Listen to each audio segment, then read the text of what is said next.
24 number খণ্ড। কৃষ্ণই guitar লৈ আহিছিল হোষ্টেললৈ। নতুন ছোৱালী আহিল হোষ্টেললৈ। আকৌ নতুন বসন্ত, নতুন কুঁহিপাতেৰে ভৰি পৰি বিশ্ববিদ্যালয়ৰ নাহৰ গছবোৰ, লগতে হোষ্টেলবোৰো। ভাস্বতীহঁতৰ হোষ্টেলত নৱাগতা আদৰণি সভাৰ আয়োজন হৈছে। 2 নম্বৰ ল'ৰা হোষ্টেলৰ হেম, কৃষ্ণ, ৰাজীৱে সুধিছিল কেণ্টিনত, মাত না তহঁতৰ হোষ্টেললৈ। মই গীটাৰ বজাম ফাংচনত, তেতিয়াতো মাতিবি। কৃষ্ণই তৎক্ষণাত ক'লে, মই ইমান ভাল গান গাওঁ, ভাস্বতী মাতচোন আমাক, মই গান গাম, ই কৃষ্ণই গীটাৰ বজাব। হেমই আবদাৰ কৰিলে, মই যাবই লাগিব, কাৰণ হাৰমনিয়াম তবলা ধৰা মেলা কৰি দিবলৈ মানুহ লাগিব। গহীন মাতেৰে ৰাজীৱে ক'লে। ভাস্বতীৰ হাঁহি উঠি গ'ল। কপত গম্ভীৰ হৈ তাই ক'লে, নহ'ব, আমাৰ ছোৱালীৰ হোষ্টেলত ল'ৰা যোৱা মানা, ৱাৰ্ডেনে মোৰ জীৱন শেষ কৰিব। কিয় ল'ৰাৰ হোষ্টেললৈ ছোৱালীক এনেকুৱা ফাংচনবোৰত মতা হয়, আমাক কোনেও বাধা নিদিয়ে।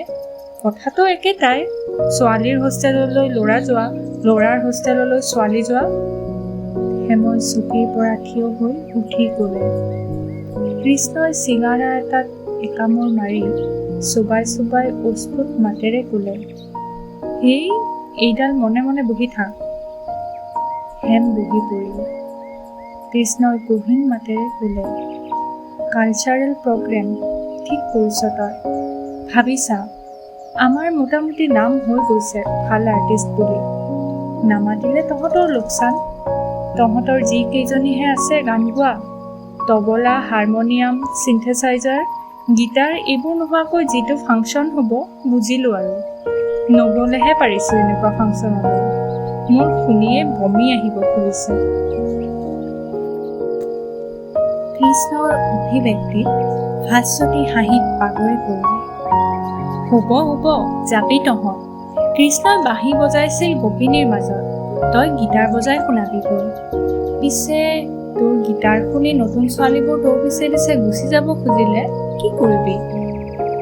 নাথিং টু বি ৱৰিড, আমাৰ হোষ্টেলত কম ল'ৰা নাই। ভাস্বতীয়ে ক'লে, আমাৰ ছ'চিয়লজিৰ বিপিনো একে হোষ্টেলত নাথাকে জানো? সিও ভাল গীটাৰ বজায়, তাকো লৈ আহিবি। আহিব জানো? হেমই সন্দেহেৰে সুধিলে। ভাস্বতীয়ে কিছুপৰ চিন্তা কৰি দিলে, হয়তো সি আহিবনে? ক্লাছত সি মোৰ সৈতেহে মাজে মাজে কথা পাতে, কোনো ছোৱালীক সি নামাতে। সি ছোৱালীৰ হোষ্টেললৈ নাযায়। সি কিয় তোৰ সৈতেহে কথা পাতে ভাস্বতী?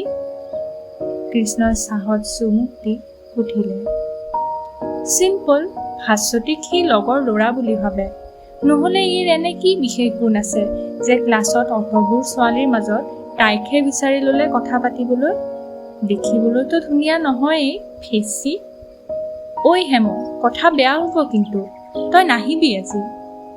ভাস্বতীয়ে মুখ সুন্দলাই চকু খোপা কৰি ক'লে, ধেমালি কৰিছোঁ অ', তই ইমান ভাল, চাচোন, তোক একেবাৰে আমাৰ লগৰ ল'ৰা যেন লাগে বাবেহে কৈছোঁ। তোক দেখোন আমাৰ একদম খাচ কথাবোৰো কওঁ। আচাউৰৰ ভাষাত আণ্ডাৰৱেৰ কা বাত, যাহ ননচেন্স, মুখত যি আহে তাকেই কওঁ কিয়? ভাস্বতীৰ খং উঠি গ'ল। আমাৰ ল'ৰা হোষ্টেলৰ এইবোৰ চালু ভাষা, ইয়াত কি লাজ কৰিবলগীয়া আছে? ৰাজীৱে হাঁহি ল'লে।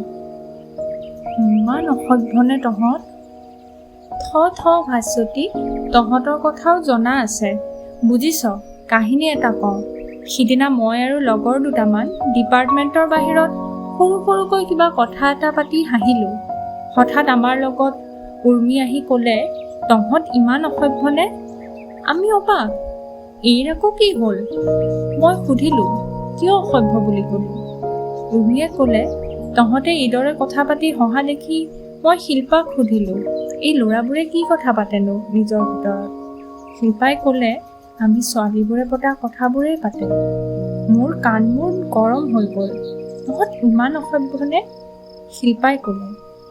কৃষ্ণৰ কথা শুনি ৰাজীৱ আৰু হেমই হাঁকৈ হাঁহি পেলালে। ভাস্বতীয়ে কৃষ্ণৰ পিঠিত ফুকু এটা দি ক'লে, গাজা মাৰিবলৈ মুখে বাছি ললি, মই যাওঁ। ভাস্বতী দপদপাই কেণ্টিনৰ পৰা ওলাই গ'ল। ঐ, ৰাতি হোষ্টেললৈ মাতিলি নে নাই? কৃষ্ণই চিঞৰিলে। আহিবি আহিবি মৰিবলৈ ধৰাহঁত। ভাস্বতীয়ে জিভাখন উলিয়াই পিছলৈ চাই শিয়াৰি হৈ থৈ গ'ল। কৃষ্ণই ভাস্বতীলৈ চাই চিঞৰি গালে, এই দোস্তি হাম নেহি তোড়েংগে। বাকী দুটাইও লগতে যোগ দিলে। থেংক ইউ ভাস্বতী, ৰাজীৱে চিঞৰিলে। ভাস্বতীয়ে শুনিলে যদিও ঘূৰি নাচালে।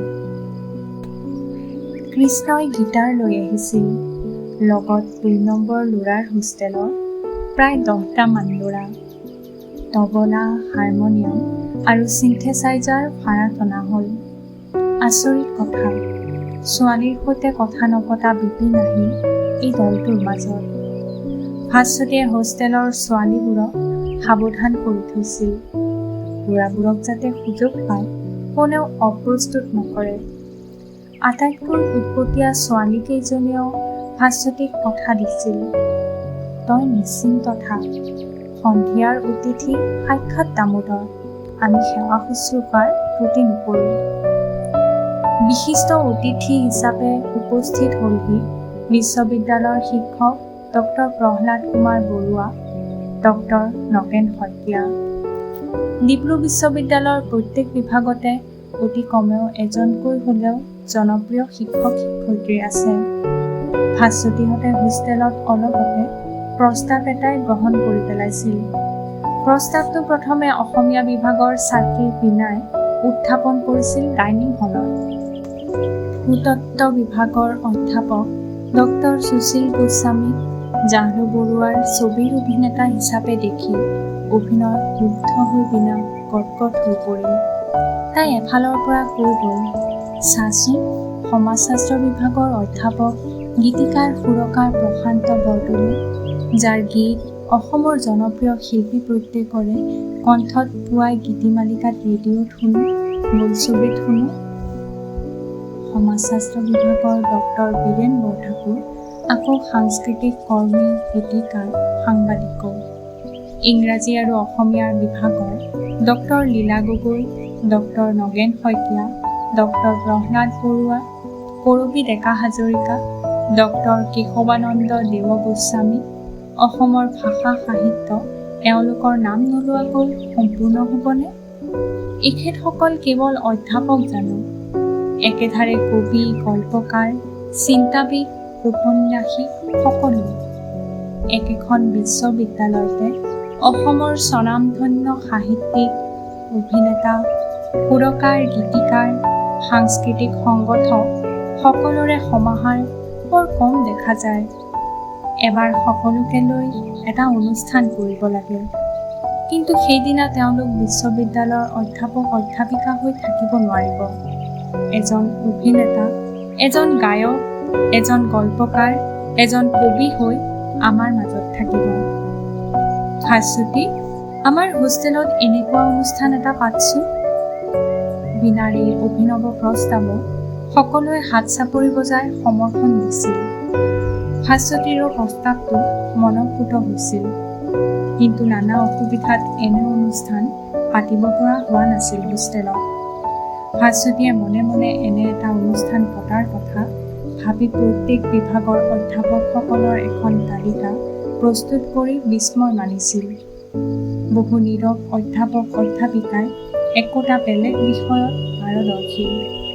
কোনোবাজন ভাল ক্ৰিকেট বা টেনিছ খেলুৱৈ, কোনোবাজন আকৌ পশুপক্ষীবিদ, কোনোবাজন হয়তো ৰসৰ ভাণ্ডাৰ, আন কোনোবাজন হয়তো সংগীত আৰু বোলছবিৰ সম্পৰ্কত জ্ঞানৰ ভঁৰাল।